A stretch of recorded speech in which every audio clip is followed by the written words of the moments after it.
기도문 하겠습니다. 하늘에 계신 우리 아버지, 아버지의 이름을 거룩하게 하시며 아버지의 나라가 오게 하시며 아버지의 뜻이 하늘에서와 같이 땅에서도 이루어지게 하소서. 오늘 우리에게 일용할 양식을 주시고 우리가 우리에게 잘못한 사람을 용서하여 준 것 같이 우리의 죄를 용서하여 주시고 우리를 시험에 빠지지 않게 하시고 악에서 구하소서. 나라와 권능과 영광이 영원히 아버지의 것입니다. 아멘.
오늘 말씀은 에베소서 4장 31절과 32절의 말씀입니다. 에베소서 4장 31절과 32절의 말씀입니다. 제가 읽겠습니다. 너희는 모든 악독과 노함과 분냄과 떠드는 것과 비방하는 것을 모든 악의와 함께 버리고 서로 친절하게 하며 불쌍히 여기며 서로 용서하기를 하나님이 그리스도 안에서 너희를 용서하심과 같이 하라. 아멘. 이 에베소서의 말씀을 계속해서 나누고 있습니다. 특별히 이 4장의 말씀을 나누면서 계속해서 제 안에 확신이 드는 것은 하나님은 우리의 삶에 관심이 있으시다는 것입니다. 하나님은 분명히 그의 가장 큰 관심은 인간을 구원하는 것에 있습니다. 그러나 하나님께서 인간을 구원하시고 이제는 더 이상 내가 할 일이 없어, 이제는 너의 마음대로 살아 라고 그냥 내버려 두시는 것이 아닙니다. 만약에 그렇게 됐다면 이미 이 땅은 끝났어야만 했을 것입니다. 이 땅에 어느 누구도 내가 구원받았으니까 이제는 내 마음대로 살아야 돼 라고 살았다면 이 땅의 모든 하나님의 영광이 가리워지고 오직 악만 이 땅에 가득하고 멸망해 버렸을 것이라는 말입니다. 하나님께서 우리를 구원하셨을 때 우리를 구원하시고 그냥 두시지 아니하시며 하나님은 여전히 우리의 삶에 관심을 가지고 계십니다. 그 말은 즉 우리 또한 내가 구원받았기 때문에 내 마음대로 사는 것이 아니라 하나님께서 원하시는 삶은 무엇일까? 하나님께서 기뻐하시는 삶은 무엇일까? 우리는 날마다 고민하며 깊이 묵상하며 살아가야 한다는 것을 말하고 있습니다. 여러분, 만약에 내가 구원받았으니까 내 마음대로 살아야 돼, 이제는 내 뜻대로 내가 원하는 대로 살 거야 라고 한다면 그거는 구원파와 다를 것이 없습니다. 그러나 우리는 하나님께서 여전히 우리의 삶에 관심을 가지고 계시고 우리가 날마다 하나님께서 원하시는 삶이 무엇인지 하나님께 영광을 돌리고 살아가기를 원하는 삶이라면 우리는 성경 말씀 가운데에 하나님께서 우리에게 무엇을 요구하고 계시는지 우리는 알 필요가 있습니다. 특별히 이 초대교회에 사도 바울이 복음을 전하고 에베소 교회 성도들, 예수님을 믿은 지 얼마 되지 않은 그 백성들에게 사도 바울이 너희가 새 사람을 입었다면, 너희가 그리스도인이 되었다면 이렇게 살아야 된다고 말하고 있는 이 말씀, 특별히 4장 말씀 가운데 계속해서 말씀하고 있는 것을 보고 있습니다. 4장 말씀에 이런 말씀들이 있죠. 너희는 거짓을 버려라. 또한 이웃과 더불어 참된 것을 말하라. 분을 내어도 죄를 짓지 말고 그 분을 해가 지도록 너의 마음 가운데 두지 말아라. 이렇게 말합니다. 또한 도둑질하지 말아라. 수고하여서 선한 일을 하라. 더러운 말은 입 밖에도 내지 말라. 선한 말을 해야 된다. 계속해서 사도 바울은 그 에베소 교회 성도들에게 이렇게 권면하고 있는 것입니다. 사도 바울은 예수 그리스도로 인해서 새 사람이 되었다면 너희는 이렇게 살아야 된다라고 구체적으로 그들의 삶에 도전하고 있는 것입니다. 그 도전이 우리의 삶에도 여전히 이어지고 있다고 믿습니다.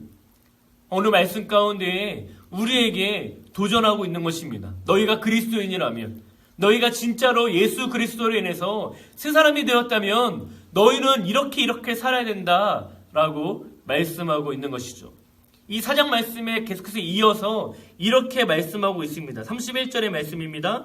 너희는 모든 악독과 노함과 분냄과 떠드는 것과 비방하는 것을 모든 악의와 함께 버리고, 우리에게 계속해서 이것을 버려라 라고 이야기하고 있습니다. 5가지를 이야기하고 있는데요. 그 중에 첫 번째는 우리에게 모든 악독을 버리라고 말하고 있습니다. 이 악독이라는 것은 분개하는 행위를 말하는 것입니다. 단순히 이것이 그냥 분노하는 것이 아니라 이 분노의 마음이 그 행동으로까지 이어지는 것을 이야기합니다. 공동 번역에 의하면 독설이라고 표현하는데 이거는 사람의 마음을 찌르는 말, 내가 사람의 마음 가운데에 아프게 하는 것, 상처 주는 것, 이러한 것들을 너희가 이제는 버려라 라고 말하고 있는 것입니다. 두 번째는 노하는 것을 버려라. 즉 분노라고 할 수 있습니다. 오늘 본문에서는 노함, 이 유대인들의 하나님의 말씀을 전하는 그 예수님을 바라보면서 내가 저 사람을 죽이고 싶다, 그 분노의 마음을 가지고 낭떠러지까지 끌고 갔던 그때의 감정, 그것이 바로 노하는 것이라고 말하고 있습니다. 즉 단순한 감정만을 이야기하는 것이 아니죠. 단순히 감정뿐만이 아니라 실제로 그것을 행위까지 이어지게 하는 것, 그것이 노하는 것이라고 오늘 본문은 말하고 있습니다. 그렇기 때문에 사도 바울은 에베소서 4장 26절 말씀에 분을 내어도 죄를 짓지 말며 해가 지도록 분을 품지 말라고 말씀합니다. 왜냐하면 그 분을 계속해서 가지고 있으면 결국 행동으로 나타나기 때문입니다. 이 분노하는 마음을 버려라 라고 말씀하고 있습니다. 세 번째는 분냄을 버리라고 말합니다.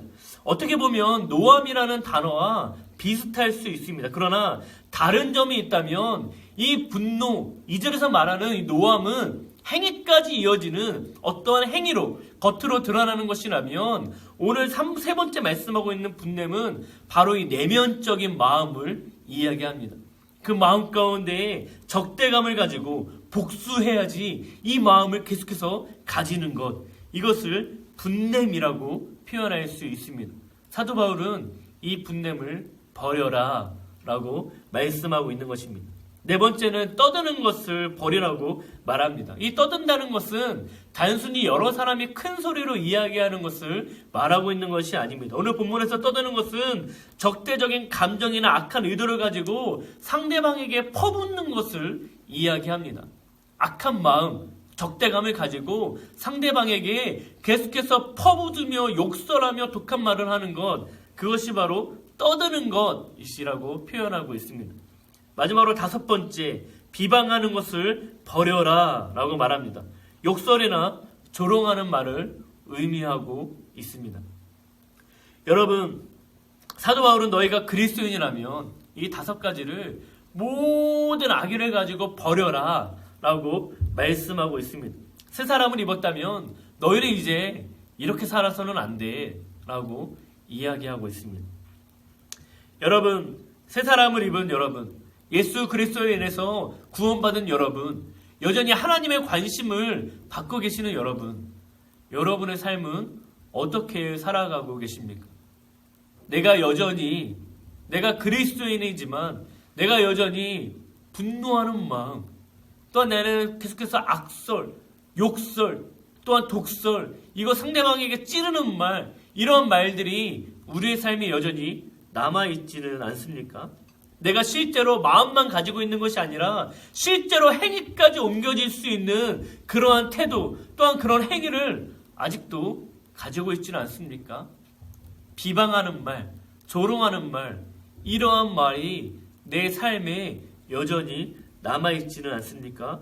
이 모든 것을 버려라 라고 오늘 사도 바울은 에베소 교회 성도들에게 도전하고 있는 것입니다. 또한 그 에베소 교회 성도들에게 도전할 뿐만 아니라 지금 이 시대를 살아가는 우리 모두에게도 도전하고 있는 것입니다. 31절은 그리스도인이라면 이것들을 버려야 한다고 말했다면, 반대로 32절은 그리스도인이라면 이렇게 해야 된다고 하면서 세 가지를 이야기하고 있습니다. 첫 번째는 친절해야 한다라고 말씀합니다. 여러분, 이 단어는 앞서 그리스도인이라면 이 다섯 가지를 버려라 라고 하는 그 다섯 가지와 정반대되는 바로 그 단어입니다. 어떤 학자는 이 단어가 하나님을 닮아가려고 할 때에만 체득할 수 있는, 하나님을 닮아가려고 할 때에만 내 안에 생길 수 있는 하나님의 성품과 관계되어 있다고 말합니다. 여러분, 하나님은 친절하신 분이십니다. 그렇기 때문에 예수님이 이 땅에 오셨습니다. 우리 하나님은 친절하신 분이십니다. 그렇기 때문에 이 땅에 오실 때 인간의 몸으로 오시고 인간의 언어로 우리에게 찾아와 주셨습니다. 우리를 정죄하지 않으시며 우리에게 하나님의 나라에 대해서 너무나 친절하게 알려주셨습니다. 우리 하나님은 친절하신 분이십니다. 우리는 죄의 문제를 해결할 수 없는 아주 연약한 존재입니다. 그래서 우리를 위해서 하나밖에 없는 독생자 예수님을 우리 가운데에 보내주신 그 하나님은 친절하신 분이십니다. 그래서 우리가 모든 죄에 대해, 모든 사슬에서 끊어지게 되는 은혜를 베풀어 주신 하나님이 바로 친절하신 하나님이십니다. 지금도 여전히 하나님은 우리 모두가 주님께로 돌아오기를 바라고 있습니다. 하나님은 친절하신 분이십니다. 그렇기 때문에 기다리시고 참고 모든 영혼들이 주께로 돌아오기를 여전히 기다리시는 친절하신 하나님이십니다. 두 번째로, 그리스도인이라면 불쌍히 여기는 마음이 있어야 한다고 말씀합니다.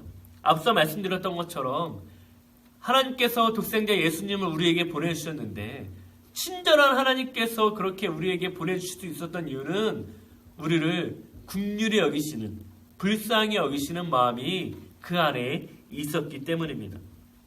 공동번역 성경에는 이 단어를 따뜻하게 대해주며 라고 번역하고 있습니다. 여러분, 개인주의, 이기주의를 살아가는 이 시대에 다른 사람에게 따뜻하게 대해준다, 다른 사람의 일을 내 일로 여기면서 함께 아파하고 함께 울어준다. 이런 것들을 기대하기가 사실 쉽지 않은 시대를 우리는 살아가고 있습니다. 그러나 우리가 그리스도인이라면 다른 사람의 일, 비록 나와 전혀 관계없는 사람이라 할지라도 그 사람의 아픈 상황을 바라보면서 내가 함께 울어주며 함께 격려해 줄 수 있는 그러한 삶이 되어야 한다는 것입니다. 특별히 코로나19 바이러스로 인해서 고통받고 있는 이 대구의 수많은 사람들, 또한 중국 우한의 사람들, 따뜻하게 대할 수 있는 마음이 우리에게 있어야 합니다. 함께 아파할 수 있는 마음, 함께 울 수 있는 마음이 우리에게 있어야 합니다. 마지막으로 세 번째, 서로 용서하라고 말씀합니다. 여러분, 용서는 우리가 너무나 잘 알고 있듯이 하나님께서 우리를 용서하셨습니다. 그래서 오늘 본문에서도 하나님께서 너희를 용서하신 것처럼 너희가 서로 용서하라 라고 말씀하고 있죠. 그런데 이 말씀을 준비하면서 사실 이 말씀, 특별히 용서라는 단어는 저에게 참 쉽지 않은 단어입니다. 여러분, 다른 사람들에게 용서해 라고 말하는 건 너무나 쉽죠. 다른 사람에게 야, 이런 건 용서해야지 라고 말하는 건 너무 쉽습니다. 하지만 나에게 상처를 준 사람, 나에게 아픈 말을 했던 사람, 나에게 고통을 줬던 그 사람을 용서하기란 너무나 어렵습니다. 그러나 우리가 기억해야 될 것은 하나님께서 우리를 용서하셨다는 것입니다. 오늘 본문에서 사도 바울은 용서가 얼마나 어려운 건지 아마 알았던 것 같습니다. 만약에 용서가 쉬운 것이라 생각했다면 굳이 하나님에 대한 용서를 말하지 않았을 것입니다. 그러나 굳이 하나님에 대한 용서를 말하는 이유는 아마 사도 바울에게 있어서도 용서는 쉬운 게 아니었을 것이라고 생각합니다. 그래서 하나님께서 너희를 용서하셨으니까 그 용서함 같이 우리가 용서를 받았기 때문에 너희가 서로 용서해 라고 말씀하고 있습니다. 여러분, 우리가 이 세 가지를 나눴습니다. 그리스도인이라면 이렇게 살아야 되는 세 가지를 나눴는데 서로 친절하게 하며 불쌍히 여기며 서로 용서해야 합니다. 그러나 이 세 가지를 보면 딱 한 분이 생각나죠. 그분은 바로 하나님이십니다. 하나님이 친절하신 하나님이십니다. 하나님은 불쌍히 여기시는 하나님이십니다. 하나님은 용서하시는 하나님이십니다. 그렇기 때문에 우리가 이 세 가지, 그리스도인이라면 이렇게 살아야 돼 라고 말하는 이 세 가지를 이루기 위해서는 우리는 하나님을 바라보아야 합니다. 우리의 인간의 힘으로는, 우리의 인간의 능력으로는 친절할 수가 없습니다. 불쌍히 여기는 마음, 오늘 성경에서 말하고 있는 불쌍히 여기는 마음이 우리에게 절대로 가질 수 없는 마음입니다. 또한 용서하는 마음, 말씀드렸듯이 용서는 절대적으로 쉬운 것이 아닙니다. 하나님을 바라볼 때에만, 하나님의 마음을 우리에게 주실 때에만 가능한 것이 용서입니다. 그렇기 때문에 우리는 하나님을 바라보아야 합니다. 하나님을 닮아가기 위해 우리는 몸부림쳐야 합니다. 그때에만 우리는 친절할 수 있으며, 우리는 불쌍히 여길 수 있으며, 우리는 용서할 수 있습니다. 하나님은 우리의 삶에도 관심이 있으십니다. 하나님을 닮은 모습으로 살아가기를 원하십니다. 이 땅에서 정말로 그리스도인으로서, 그리스도로 새 사람을 입은 사람으로서 살아가기 원합니다. 그래서 결국은 그 모든 것으로 하나님께 영광을 돌리는 삶을 우리 모두가 살아가기를 원합니다. 큰딸 서은이가 집에서 계속 중얼중얼 거리는 말씀이 있습니다. 아마도 유치부에서 암송구절로 있었던 말씀이겠죠. 이 말씀을 아주 종종 암송을 합니다. 이 말씀을 한 구절 읽어드리고 말씀을 마치고 싶습니다. 이같이 너의 빛이 사람 앞에 비치게 하여 그들로 너의 착한 행실을 보고 하늘에 계신 너희 아버지께 영광을 돌리게 하라. 마태복음 5장 16절 말씀. 아멘. 우리의 모든 행실을 통해서 하나님께 영광을 돌리는 그러한 은혜가 우리 모두에게 있기를 바랍니다. 기도하겠습니다. 하나님 감사합니다. 오늘도 우리에게 베풀어 주신 은혜를 기억하며 다시 한번 하나님을 닮아가는 삶을 살아가기로 결단합니다. 그러나 그것이 우리의 힘과 능력으로 될 수 없음을 고백하오니 하나님, 우리에게 하나님을 닮아갈 수 있는 그런 마음과 용기와 힘을 허락하여 주옵소서. 그래서 하나님께서 주시는 힘과 능력으로 친절하며 불쌍히 여기며 용서할 수 있는 은혜가 우리의 삶에 있게 하셔서 우리의 그런 행실을 통해 하나님께 영광을 돌리며 많은 이들에게 빛과 소금으로서 잘 감당하며 살아갈 수 있도록 우리의 삶을 축복하시고 인도하여 주옵소서. 감사드리며 예수님의 이름으로 기도합니다. 아멘.